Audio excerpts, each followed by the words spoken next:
For better or for worse, we've learned that ever since Doctor Strange in the Multiverse of Madness ended up swapping release dates with Spider-Man No Way Home, that the film went through some pretty major changes because of its placement in the timeline, but also just various circumstances surrounding the film, having multiple shutdowns, reshoots, and all that.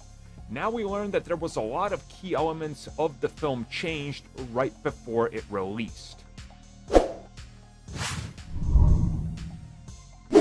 So this comes at us from the visual effects supervisor from Framestore, who's one of the many people slash houses that worked on the film.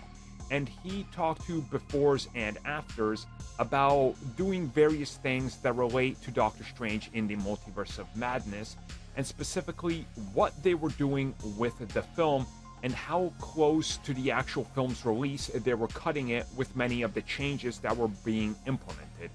And essentially what we find out, and there is a lot of paragraphs worth of stuff to go over here, so if you guys would like that, just search up Doctor Strange in the Multiverse of Madness befores and afters and enjoy it. But essentially it's things we've seen in the MCU before. You know, we know for a fact that if you go back to Thor Ragnarok, the whole sequence with Odin, that was supposed to take place in a back alley next to like trash cans, but they were like, boy, this doesn't feel right. So it looks so weird and fake because they decided to just CG a bunch of green fields around them.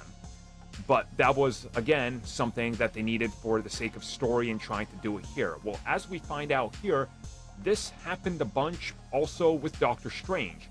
Specifically, America Chavez, when we would have seen her and where she ends up instead of the multiverse, top of a building on a rooftop overseeing this, unique-looking, semi-futuristic, optimistic city. They were just in a dirty back alley, and Marvel wanted that changed. So that was one of the things that had to change very late in the production.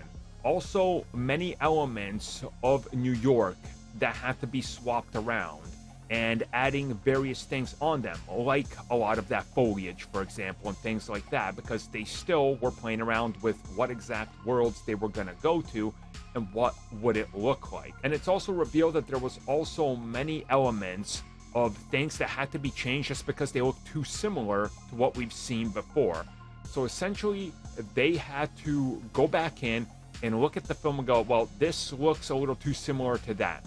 Okay, change that in this specific way.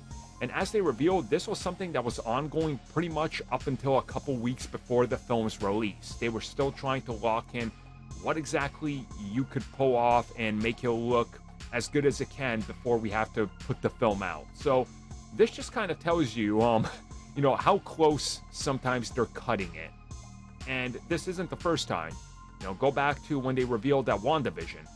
When the third episode was airing, they were still post-producing the final 2 episodes. So some of these things are definitely cutting real close.